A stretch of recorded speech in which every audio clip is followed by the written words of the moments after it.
विश्वामित्रांनी ती आमंत्रण पत्रिका पाहिली, समाधान वाटलं. आता ते यज्ञाकरिता त्यांनी जायचं आहे. पण त्यांनी माझ्याबरोबर राम आणि लक्ष्मण आहेत, मी एकटा कसा जाणार आहे, पण राघवाला सुद्धा आपल्या बरोबर त्यांनी घेऊन जावं असा विचार करून त्यांनी विश्वामित्र महामुनी राघवाला म्हणू लागले, चला राघवा चला पहाया जनकाची, पहाया जनकाची, पहाया जनकाची, पहाया जनकाची, पहाया जनकाची.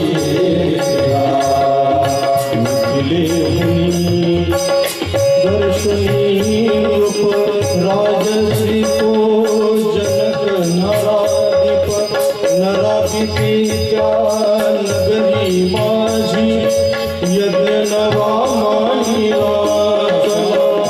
पहाया जनकाची, पहाया जनकाची, पहाया जनकाची. चला राघवा चला पहाया जनकाची मिथिला, जनक राज्याची मिथिला नगरी पाहण्याकरिता चला. धनुष्ययज्ञ सुनी रघुकुलनाथा, हर्ष चले मुनिवर केसाथा. धनुष्ययज्ञ आहे असं त्यांनी रघुनाथाला कळालेलं आहे. विश्वामित्र महामुनींच्या बरोबर त्यांनी जायचं आहे, म्हणून त्यांनी विश्वामित्र महामुनींबरोबर प्रभू रामचंद्र आणि दादा लक्ष्मण दोघेही त्यांनी जाण्याकरिता निघाले. खरं तर या यज्ञाचं आमंत्रण सर्वांना होतं, फक्त दशरथ राजाला नव्हतं. अयोध्या नगरीमध्ये आणि दशरथ राजाला या यज्ञाचं आमंत्रण नव्हतं. का बरं आमंत्रण दिलं नसेल? सीतेचा स्वयंवर करायचा होता. मग आमंत्रण सर्व राजा राजवाड्यांना त्यांनी दिलं होतं. सार्वभौम असणारी सत्ता दशरथ राजाची होती, सूर्यवंशातला राजा आहे. एवढं सगळं असून सुद्धा दशरथ राजाला का बरं आमंत्रण दिलं नसेल? आमंत्रण नसण्याचं कारण त्यांनी काही विलक्षण आहे. एकदा काय झालं, जनकाच्या राज्यामध्ये आणि एक विलक्षण असणारी त्यांनी घटना घडली. ती घटना अशी होती, एक वाघ आला होता आणि तो वाघ सर्वांना त्यांनी त्रस्त करत होता. त्या वाघाला मारण्याकरिता त्यांनी महाराज सेवक जनक राज्यातले आणि फिरत होते. तो वाघ त्यांनी कर्मधर्म संयम दशरथ राजाच्या राज्यामध्ये गेला. वाघ मारण्याकरिता बाण त्यांनी मारला आणि चुकून बाण गायला लागला. गाय मारली गेली. गाय मारली गेल्यानंतर त्यांनी ते जनकाचे असणारे सेवक अतिशय व्याकुळ झाले. पण ज्या राज्यात मारले आता त्या राजाला सांगितलं पाहिजे गाय मारली गेली म्हणून. मग दशरथ राजापर्यंत निरोप गेला, गाय मारली गेली. मग काय करावं? दशरथ राजा पूजेकरता निघाला होता, भगवंताची पूजा करण्याकरिता. हातात त्यांनी पूजेचं ताट होतं आणि पूजा करण्याकरिता दशरथ निघाला होता. त्याने विचार केला, गाय मारली गेली, मी तर पूजेला जातो आहे, आता काय करायचं? दोन झाडून घेणारे सेवक होते, झाडून घेत होते मला, रस्ता झाडणारे. त्या कर्मचाऱ्यांकडे सेवकांकडे त्यांनी पाहिलं आणि सांगितलं, जा जिथं गाय त्यांनी मारली गेलेली आहे तिथं जा आणि जाऊन त्यांनी हातात पाणी घेऊन म्हणा, आमचा राजा जर तन मनानं अंतकरणापासून त्यांनी भगवंताचा भक्त असेल, प्रजेचा सेवक असेल, सत्वशील असेल तर गाय जिवंत व्हावी. सेवक झाडून घेणारे गेले, जिथं गाय मरण पावली होती तिथं त्यांनी महाराज त्या गायीच्या समोर जाऊन म्हणले, आमचा राजा, आमचा अन्नदाता जर खरोखर अंतकरणापासून भगवंताचा भक्त असेल, तन मन तनानं मनानं त्यांनी प्रजेची सेवा करणारा भगवत भक्त त्यांनी सत्वशील असेल, गाय जिवंत व्हावे. गाय जिवंत झाली महाराज. एवढं दशरथ राजाचं सामर्थ्य होतं, एवढा सत्वशील असणारा राजा, म्हणून त्याच्या त्या संकल्पानं फक्त गाय त्यांनी जिवंत झाली, एवढं सामर्थ्य होतं. जनक राजाला ही बातमी कळाली की किती सत्वशील राजा आहे, की तो पूजेला जात होता, त्याला स्वतःला येता आलं नाही, म्हणून सेवकांना पाठवलं. सेवकांनी विनंती केली तरी पण त्यांनी गाय जिवंत झाली.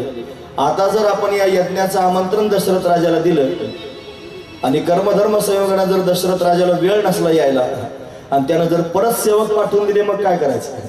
माझे रूपवान गुणवान असणारी जानकी एवढी सुंदर आहे, आणि सेवक जर आले, त्या सेवकाने जरी धनुष्य उचललं, मग जानकी सेवकाला देऊन टाकावी लागेल. त्यापेक्षा दशरथाला आमंत्रणच द्यायला नको. पण दशरथ राजाला आमंत्रणच दिलं नाही महाराज. जरी आमंत्रण नव्हतं तरी सुद्धा प्रभू रामचंद्र तिथपर्यंत जाणारच होते. म्हणून अशा पद्धतीने विश्वामित्रांच्या बरोबर भगवान अशा पद्धतीने जाण्याकरिता निघाले. मिथिला नगरीच्या दिशेनं प्रवास सुरू आहे. तो प्रवास त्यांनी मार्गस्थ झालेला असताना मार्गात चालत असताना कानावर शब्द ऐकू येऊ लागले. बऱ्याच काळापर्यंत प्रवास केला आणि जंगलात त्यांनी एकाएकी कानावर शब्द येऊ लागले, राम राम राम. सर्वजण आश्चर्याने पाहू लागले. रामप्रभू पण विचार करतात, हा आवाज कुठून येतोय, कोण राम राम म्हणताय. असे राम शब्द ऐकू आल्यानंतर विश्वामित्रांना ते कळालं आणि जवळच असताना एक आश्रम आहे, त्या आश्रमाच्या जवळ प्रभूंना विश्वामित्र महामुनी त्यांनी घेऊन गेले. तो आश्रम सामान्य नव्हता, तो आश्रम होता गौतम ऋषींचा. गौतम ऋषींचा हे गौतम ऋषी अतिशय सत्वशील आहेत महाराज. सत्वशील असणाऱ्या गौतमाला त्यांनी सुंदर असणारी पत्नी प्राप्त झाली होती, तिचं नाव आहे अहिल्या. ही ब्रह्मदेवाची कन्या होती अहिल्या आणि तिचा विवाह करायचा होता. मग विवाह करत असताना त्यांनी महाराज पण केला होता. इथं वर्णन आहे महाराज रामकथेमध्ये. आश्रम एक दिव्य मग नाही, तिथं त्यांनी महाराज खग मृग जीव जंतुतः नाही, निर्जन प्रांतात असणारा आश्रम आहे. आणि त्या आश्रमामध्ये त्यांनी महाराज गौतम ऋषींचं त्यांनी वास्तव्य होतं. तिथली असणारी ही कथा आहे. गौतम ऋषी अतिशय श्रेष्ठ आहे. अहिल्या त्यांनी तिचा विवाह करायचा आहे. ब्रह्मदेवाची उपवर झालेली ही कन्या त्यानं पण केला, जो त्यांनी पृथ्वी प्रदक्षिणा करून येईल माझी कन्या मी त्याला देऊन टाकेल. अतिशय रूपवान असणारी हे अहिल्या, हिच्याबरोबर विवाह करण्याचा विचार त्यांनी अनेकांच्या मनात निर्माण झाला. इंद्राला वाटलं की आपल्याला अशा पद्धतीने हिच्याबरोबर विवाह करायचा आहे. गणपती बाप्पांना सुद्धा असं वाटलं आपल्याला तिच्यावर विवाह करायचा आहे. सगळेजण आपापली वाहनं घेऊन पृथ्वी प्रदक्षिणा करण्याकरिता निघाले. गणपती बाप्पा गौतम ऋषींना भेटले.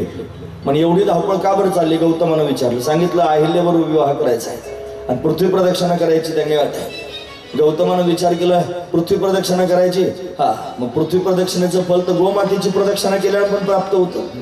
म्हणून त्यांनी गणपती बाप्पाला जाऊ दिलं आणि गौतमानं गोमातेची प्रदक्षिणा केली. गोमातेची प्रदक्षिणा करून आणि घाईघाईने ब्रह्मदेवाच्या समोर गेले. सांगितलं मी प्रदक्षिणा करून आलेलो आहे. इंद्र आणि गणपती आदी करून सर्व देवता परत येण्याच्या आत अहिल्याचा विवाह त्यांनी गौतमाबरोबर संपन्न झाला होता. ते परत आले, त्यांनी पाहिलं विवाह तर संपन्न झाला. इंद्राच्या मनामध्ये मात्र त्यांनी खुमखुमीच राहिले की अहिल्या मला प्राप्त करून घ्यायची होती. शेवटचं मंगल झालं मग आला. मग त्याच्या मनामध्ये त्यांनी तो त्रास होऊ लागला. मग काय करावं, त्याने ठरवलं मनातच की आता त्यांनी मी या अहिल्याचा छळ करणार. म्हणून ती आम्हाला जर मिळाली नाही तर तिचा छळ केला पाहिजे. इंद्र खरं तर देव आहे, माझा देवता सत्वगुणी आहे, त्यांना स्वर्ग राहायला त्यांनी मिळालं. पण कुबुद्धी निर्माण होते. इंद्राच्या ठिकाणी सुद्धा कुबुद्धी. अनेक प्रसंग मला तुमच्या समोर सांगता येते. हिरण्यकश्यपूची पत्नी कयाधू गर्भवती होती. इंद्राला असं वाटलं हिला त्यांनी आता मुलगा होईल आणि तो पण असुरासारखा होईल. त्याची बायकोच हिरण्यकश्यपूची त्यानं पळून चालवली. हा इंद्र आहे महाराज. अशी त्यांनी इंद्राची करतूत आहे. या इंद्राने स्वतःचा गुरु मारून टाकलं, त्याचं नाव होतं त्रिशिरा. त्याचं मस्तकच उडवलं. एक गुरु त्यांनी पळून लावला, ब्रह्महत्येचं पातक इंद्राला लागलं. असा असणारा हा इंद्र आहे. या इंद्रानं कुकृत्य करायचं त्यांनी ठरवलं आणि अग्निदेवाला आपल्या बरोबर घेतलं. गौतम ऋषी आश्रमामध्ये त्यांनी राहत होते. विवाह त्यांचा झाल्यानंतर अतिशय आनंदानं त्यांचं जीवन व्यतीत करत होते. त्यांना अहिल्यापासून एक पुत्र झाला, त्याचं नाव आहे शतानंद. शतानंद ज्ञानी आहे महाराज, दिव्य असणारं त्याचं जीवन आहे. 5च वर्षाचे होते शतानंदजी. आणि त्याच काळामध्ये एक घटना घडली. ती घटना अशी, इंद्र आला. या इंद्रानं अग्नीला बरोबर आणलं. अग्नीला कोंबडा व्हायला सांगितलं, कोंबडा. आणि इंद्रानं गौतमाचं रूप धारण केलं आणि गौतम ऋषींचं रूप धारण केलं. त्या आश्रमाच्या जवळ आला. रात्रीच्या 2:30 वाजता कोंबडा आरवला. म्हणजे जो अग्नी आहे ना, तो कोंबड्याच्या रूपामध्ये त्यांनी आरवला.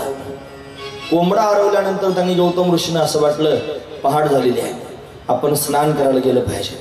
रात्रीच्या 2:30 वाजता त्यांनी आश्रम सोडून स्नान करण्याकरिता निघाले आणि आश्रमातून त्यांनी गंगेच्या काठावर जाऊन पोहोचले. गंगेमध्ये प्रवेश करणार इतक्यात गंगामाई त्यांनी प्रगट झाली आणि गंगेनं सांगितलं तुम्ही चुकीच्या वेळेला आलेले आहात. रात्रीचे 2:30 वाजलेले आहेत, अजून पहाट व्हायला वेळ आहे. म्हणून गौतम ऋषी बाहेर गेल्याबरोबर आणि इंद्राने गौतमाचं रूप धारण करून अहिल्याच्या आश्रमामध्ये प्रवेश केला आणि प्रवेश करून त्यांनी अशा पद्धतीने अहिल्याचा भोग त्याने घेतलेला आहे. तोपर्यंत गौतम ऋषी पुन्हा आले आणि आल्यानंतर त्यांनी संपूर्ण वृत्तांत त्यांना कळाला. हा संपूर्ण वृत्तांत कळाल्यानंतर त्यांनी अतिशय व्याकुळ झाले. इंद्राला पण पाहिलं, अग्नीला पण पाहिलं. अहिल्यावर जास्त रागावले. तुझी बुद्धी त्यांनी जड झाली होती काय? तुझी बुद्धी दगडासारखी झाली होती काय? स्वतःचा पती तुला ओळखू आला नाही. अशा शब्दांमध्ये ताडण केलं, जा मी तुला शाप देतो, शिळा होऊन पडशील. इंद्र त्याने थरथर थरथर थरथर कापू लागला.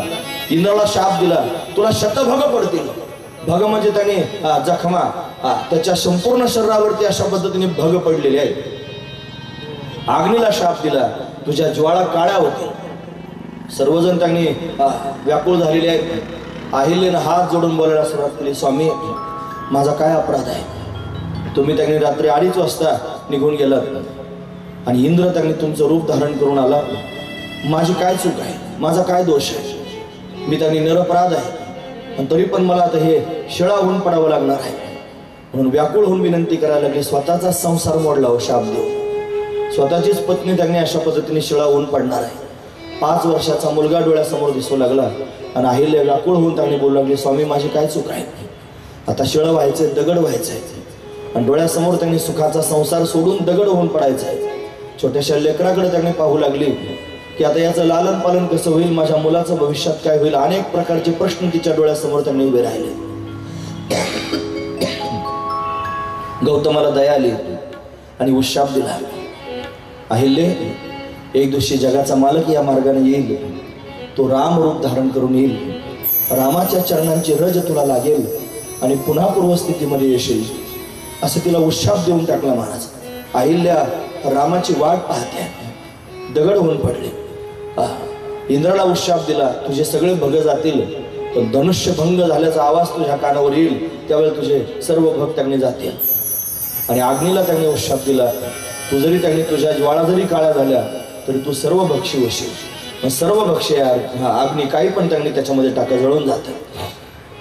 तिघांना उशाप दिले. गौतमाचं जीवन उदास झालं आणि शतानंदाची आई त्यांनी हरवली. दगड होऊन अशा पद्धतीने पडले. ती त्यांनी प्रभूंची वाट पाहत होती. रामा तुझ्या दर्शनाशिवाय, तुझ्या चरणरजेशिवाय माझा उद्धार व्हायचा नाही. पण रात्रंदिवस त्यांनी अंतकरणापासून राम राम राम नामाचा त्यांनी घोष करत होते. ऊन वारा पाऊस या सर्व गोष्टींना सहन करत वर्षानुवर्ष त्यांनी दगड होऊन पडली होती महाराज. असे असणारी अहिल्या, आणि अहिल्या त्यांनी आज भगवंताच्या कृपेने उद्धारून जाणार आहे. प्रभूंच्या कानावर शब्द येत होते, राम राम राम. विचारलं कुठून शब्द त्यांनी येतोय? विश्वामित्रांनी त्यांनी आश्रमाच्या जवळ नेलं आणि संपूर्ण वृत्तांत अशा पद्धतीनं प्रभू रामचंद्रांच्या समोर सांगितला, रामा तुमच्या चरणांचा स्पर्श झाल्यानं अहिल्याचा उद्धार होणार आहे. तुम्ही ऐकतात ना सर्वजण? महत्वाची गोष्ट आहे. अनादिकालापासून जीवपणा भोगणारी ही आपली बुद्धी, ही जड आहे महाराज, हीच बुद्धी. आणि ज्या वेळेला त्यांनी भगवंताच्या चरणांचा स्पर्श होईल, म्हणजे ज्ञान श्रीगुरूंच्या माध्यमातून प्राप्त होईल, त्यावेळेला उद्धरून जाईल, हा त्यातला विशेष असणारा भाव आहे. आपली बुद्धी जड आहे. आपण आजपर्यंत सगळं झालेलो आहोत, फक्त मुक्त झालो नाही. का बरं मुक्त झालो नाही? आपल्या बुद्धीमध्ये अविद्या, अज्ञान त्यांनी दृढ झालेलं आहे. म्हणून अज्ञानाने युक्त असणारी ही बुद्धी, तिला जोपर्यंत ज्ञान प्राप्त होत नाही, प्रभू रामचंद्रांचे चरण स्पर्श म्हणजे ज्ञान प्राप्त होणं, आणि हे ज्ञान जोपर्यंत प्राप्त व्हायचं नाही तोपर्यंत उद्धार व्हायचा नाही. म्हणून त्यांनी महाराज अहिल्याचा उद्धार करण्याकरिता रामप्रभू आले. भगवंताच्या चरणांचा स्पर्श झाला, त्याचा परिणाम काय झाला असेल साधू संत वर्णन करून.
प्रभावती मनुष्य झाली, थोर कीर्ती वाखाणली. शळा होती, दगड होऊन पडली होती, म्हणून त्यांनी पुन्हा मनुष्य रूपामध्ये प्रत्यक्ष प्रगट झाली. प्रभूंचे चरण लागले. रामा चरण तुझे लागले, राम चरण तुझे लागले.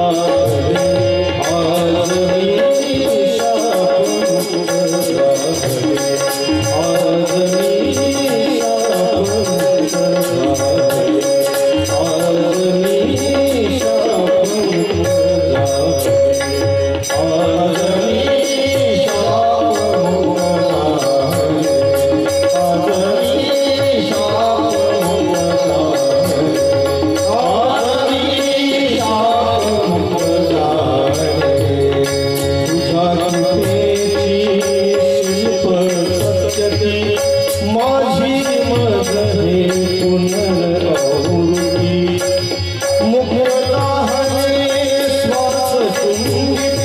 आज मी शापमुक्त झाले, आज मी शापमुक्त आज मी शापमुक्त झाले, आज मी शापातून मुक्त झाले. तुझ्या कृपेची शिल्प सत्य ती, माझी मज हे पुनराकृती.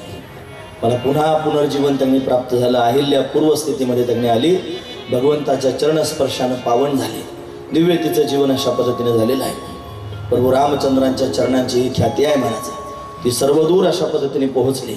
सर्वत्र डंका वाजू लागला. रामाचा चरणस्पर्श झाला आणि दगडाची स्त्री झाली. रामाचा चरणस्पर्श झाला, दगडाची स्त्री झाली. सर्वत्र आनंद विभोर असणारं वातावरण आहे. प्रभू त्यांनी विश्वामित्रांच्या बरोबर पुढील प्रवास करत आहेत. कर्तुम अकर्तुम अन्यथा कर्तुम शक्ती भगवंतामध्ये आहे. म्हणून त्यांनी चरणाचा स्पर्श झाल्यानंतर दगडाची स्त्री होती, ही भगवंताची शक्तीच आहे. पुढील प्रवास त्यांनी सुरू झाला. गंगेच्या काठावर त्यांनी आले. गंगा अतिशय पावन आहे, अतिशय श्रेष्ठ आहे. गंगा स्नान त्यांनी करू लागले. गंगा स्नान करत असताना विश्वामित्रांनी प्रभू रामचंद्रांना गंगेचा महिमा सांगायला सुरुवात केली.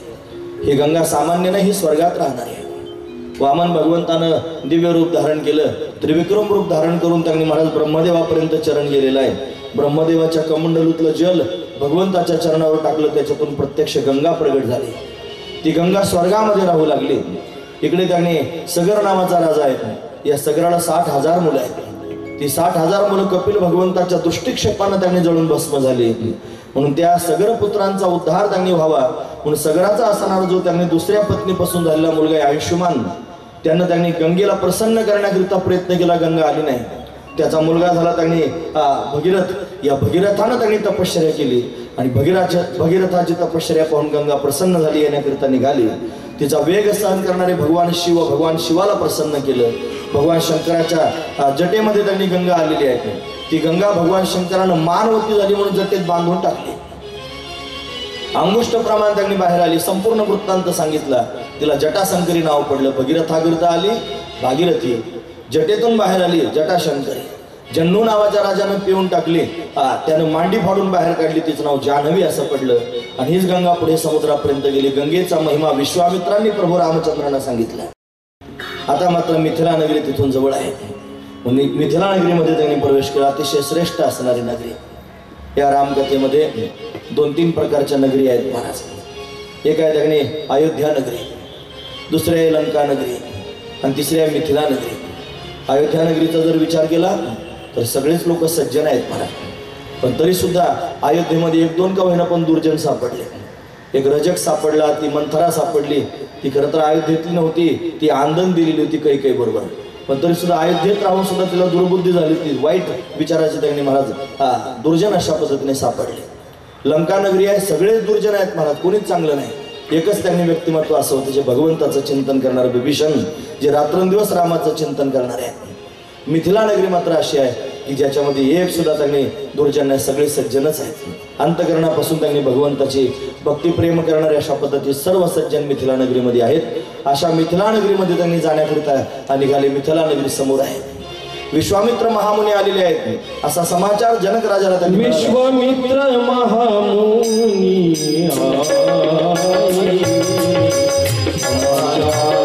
समाचार मिथिला पति पाए। विश्वामित्र मुनि आए, समाचार मिथिला पति पाए। ओ जय सिया राम, जय सिया राम, जय सिया राम, जय सिया राम, जय सिया राम, जय सिया राम। विश्वामित्र महामुनी आए, समाचार मिथिलापती पाये. समाचार मिथिलापती जनकाला त्यांनी प्राप्त झाला. विश्वामित्र महामुनी आलेले आहेत. संतांची सेवा करणारा असणारा राजा जनक आणि घाईघाईने त्यांनी स्वागत करण्याकरिता निघाला. आमराईमध्ये त्यांची भेट झाली. महाराज आमराई आंब्याच्या वनात त्यांनी भेट झाली. विश्वामित्र महामुनी प्रभू रामचंद्र दादा लक्ष्मण त्यांनी समोरून आलेले आहेत. तिकडून जनक राजा त्याच्या मंत्रीगणांना आणि शतानंद स्वामींना आपल्या बरोबर घेऊन त्यांनी गेलेले आहेत. त्यांची सर्वांची भेट अशा पद्धतीने अमराईमध्ये झालेली आहे. स्वागत सत्कार जनक राजा त्यांनी करू लागला. या जनकानं त्यांनी महाराज पाहिलं आणि विश्वामित्रांच्या बरोबर दोन कुमार पाहायला भेटले, राम आणि लक्ष्मण. या दोघांकडे पाहिल्यानंतर त्यांनी जनकाला मोठं आश्चर्य वाटलं. अतिशय दिव्य असणारी ही दोनही मुलं त्यांनी पाहिली आणि हृदय त्यांनी भरून आलं. विचारायला सुरुवात केली, कहो नाथ सुंदर दो बालक. हे नाथ, हे सुंदर असणारे दोन बालक कोण आहे? मुनिकुल तिलक किन रूप पालक. हे त्यांनी मुनिकुळात जन्माला आलेले आहेत की राजपुत्र आहेत?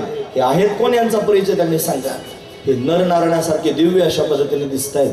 भगवंताचं रूपच काही वेगळं आहे महाराज. अतिशय सुंदर असणारा हा राम, सावळा सुकुमार आहे, तमाल घनश्याम. जनकजी पाहतच राहिले. जनक हे ब्रह्मवेत्ता आहेत आणि त्यांच्या समोर प्रत्यक्ष ब्रह्म उभा आहे. पण ब्रह्मवेत्या पुरुषाला ब्रह्म साक्षात्कार त्यांनी होतोय. विश्वामित्र हे संत आहेत आणि हे संतच त्यांनी ब्रह्मस्वरूपाची प्राप्ती करून देणारे आहेत. जनक त्यांनी पाहतोय महाराज. महत्वाची गोष्ट आहे. राम अतिशय सुंदर दिसतोय. कोदंडपणे असणारा राम, निर्भीड असणारा राम, क्षत्रिय असणारा राम, सूर्यवंशातला प्रगट झालेला सूर्य असणारा राम हा प्रत्यक्ष डोळ्यासमोर उभा राहिला. तेजस्वी राम, कोदंडपणे राम डोळ्यासमोर दिसतोय. त्याचा मुकुट त्यांनी अतिशय सुंदर शोभतोय. विचारलं कोण आहेत सांगा. मग त्यांनी सांगायला सुरुवात केली की हे दशरथ राजाचे त्यांनी पुत्र आहेत. हे माझ्याबरोबर त्यांनी संपूर्ण त्यांनी चरित्र वर्णन करून सांगितलं. माझा यज्ञ त्यांनी पूर्ण करण्याकरिता आणि अशा पद्धतीने मी यांना घेऊन आलो. यांनी माझ्या यज्ञाची पूर्णता करून दिलेली आहे. तुमचं आमंत्रण आलं त्यावेळेला हे माझ्याबरोबरच त्यांनी होते. मी त्यांना माझ्याबरोबर घेऊन आलेलो आहे. स्वागत सत्कार त्यांनी जनक राजांना अशा पद्धतीने केला. मिथिला नगरी अतिशय सुंदर आहे, ती बघावी असा विचार आहे. विश्वामित्रांची आज्ञा घेऊन त्यांनी महाराज अशा पद्धतीनं प्रभू रामचंद्र दादा लक्ष्मणाला बरोबर घेऊन आणि मिथिला नगरी पाहण्याकरिता गेलेले आहे. तिकडे जे विश्वामित्रांचा स्वागत सत्कार होऊन त्यांना राजभवनामध्ये नेलेलं आहे. त्यांची राहण्याची व्यवस्था सुंदर त्यांनी जनक राजांना केलेली आहे. प्रभू रामचंद्र दादा लक्ष्मणाला त्यांनी मिथिला नगरी दाखवण्याकरिता घेऊन जात आहेत. भागवतात सुद्धा असा एक प्रसंग आहे महाराज.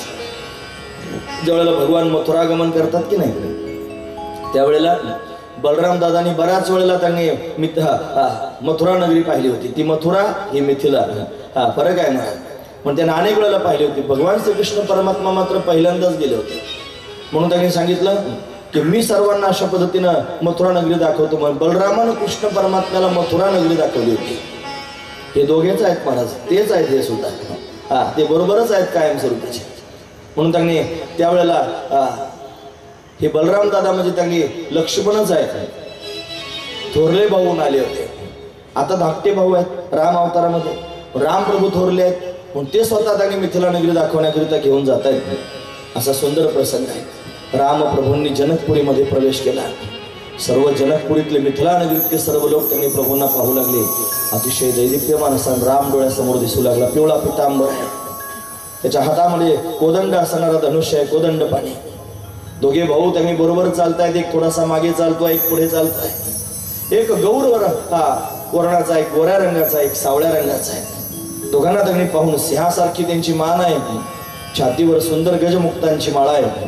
कानामध्ये दिव्य असताना कुंडल आहेत. सर्व लोक हातातले काम धंदे सोडून त्यांनी रामप्रभूंना पाहण्याकरिता येऊ लागले. सर्व त्यांनी मिथिला नगरी विभोर त्यांनी झालेली आहे. मिथिला नगरीमध्ये जी चर्चा होऊ लागली कोणीतरी दिव्य असणारे 2 बालक आलेले आहेत, लवकर पाहायला चला. सर्व स्त्रिया आपल्या हातातली कामं सोडून राजभवनावरती जाऊन त्यांनी उभ्या राहिल्या आणि वरून त्यांनी प्रभूंना पाहू लागल्या. त्या प्रत्येक गोष्टीमध्ये भाव आहेत ना. काय भाव आहे? राम प्रत्यक्ष त्यांनी पाहिला की कर्म सुटून जात असतं. सगळ्या मिथिलावासी लोकांचं कर्म सुटलं, राम प्रत्यक्ष पाहायला भेटला.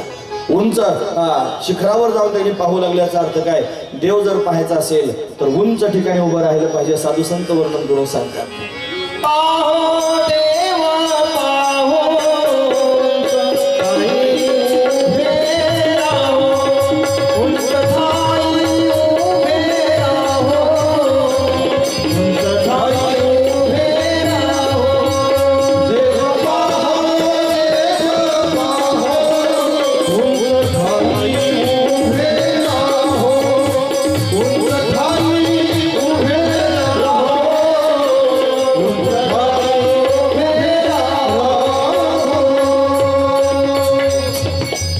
विचाराच्या उंचीवर गेल्याशिवाय राम पण कळणार नाही महाराज. म्हणून राम पाहण्याकरिता उंच ठिकाणी गेलं पाहिजे. म्हणून स्त्रिया उंच त्यांनी शिखरावर जाऊन उभ्या राहू लागल्या. पुरुष म्हणजे ज्ञान आणि स्त्रिया म्हणजे भक्ती. त्यांना लवकर भक्तीला लवकर परमात्मा कळतो महाराज.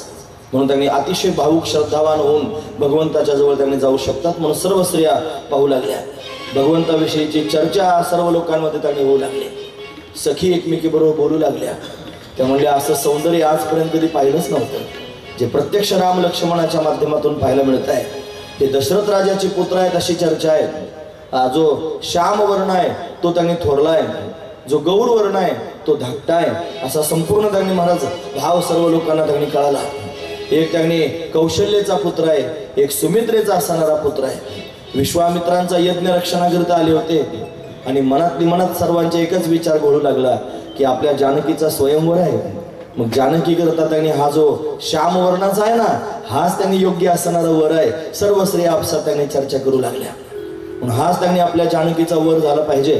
पण परत मनात विचार येऊ लागला की शिवधनुष्य अतिशय कठोर आहे, त्याला उचलण्याचं त्यांनी पण आहे, त्याला प्रत्यंचा लावण्याचं पण आहे. हा अतिशय कोमल दिसतो. या कोमल असणाऱ्या राजकुमाराला त्यांनी शिवधनुष्य कसा उचलता येईल? भगवंतानं कृपा करावी, भगवंतानं दयाळू व्हावं आणि याला तो शिवधनुष्य अशा पद्धतीने उचलता यावा असा सर्व भाव सर्व लोकांच्या मनामध्ये निर्माण होऊ लागला. त्या सखी चर्चा करू लागल्या. सर्वांनी राम लक्ष्मणाला त्यांनी पाहिलं. शिवधनुष्याचाच त्यांनी पण का केला असेल? शिवधनुष्याचाच यज्ञ त्यांनी केला होता. जानकीनं शिवधनुष्य त्यांनी महाराज जानकीच्या विवाहाकरिता शिवधनुष्याचा पण का बरं त्यांनी केला असेल? त्याचं कारण आहे. त्याचं कारण असं आहे, जमदग्नी आणि रेणुकीच्या घरी त्यांनी परशुराम भगवान प्रत्यक्ष प्रगट झाले. परशुरामजी हे त्यांनी प्रत्यक्ष विष्णूचा अवतार आहेत. का बरं अवतार धारण केला असेल परशुरामानं? त्याचं कारण एवढंच आहे, सहस्रार्जुन हा दत्तात्रयांचा भक्त होता. सहस्रार्जुन हा दत्तात्रयांचा भक्त आहे. म्हणून त्यांनी दत्तप्रबोध नावाचा ग्रंथ वाचा, आणखी दत्तात्रयांचे ग्रंथ वाचा, त्याच्यात तुम्हाला वाचायला भेटेल. हा सहस्रार्जुन उन्मत्त झाला होता.